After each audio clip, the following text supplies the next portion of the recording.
চট্টগ্রামের আলোচিত সন্ত্রাসী সাজ্জাদ হোসেন ওরফে ছোট সাজ্জাদকে গ্রেফতার করা হয়েছে। শনিবার 15ই মার্চ রাতে তাকে রাজধানীর বসুন্ধরা সিটি শপিং মল থেকে গ্রেফতার করা হয়।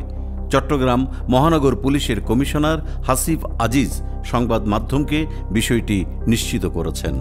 সিএমপি থেকে জানানো হয়েছে, সাজ্জাদ হোসেন ওরফে ছোট সাজ্জাদকে ধরতে গত কয়েকদিন ধরে ঢাকায় অবস্থান করছিল সিএমপির একটি বিশেষ টিম।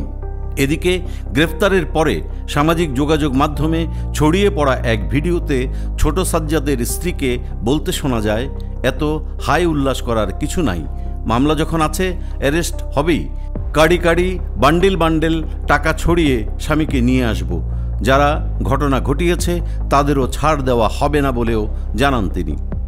গত 28শে জানুয়ারি সামাজিক যোগাযোগ মাধ্যম ফেসবুকে চট্টগ্রাম নগরের বায়েজিদ বোস্তামি থানার ওসিকে পেটানোর হুমকি দিয়েছিলেন সাজ্জাদ।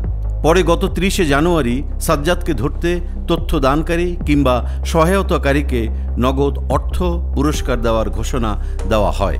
চট্টগ্রামের হাটহাজারী উপজেলার শিকারপুর ইউনিয়নের মোহাম্মদ জামালের ছেলে সাজ্জাদ হোসেন নগরীর বায়েজিদ, অক্সিজেন, চাঁদগাঁও এলাকায় পরিচিত ছোট সাজ্জাদ হিসেবে।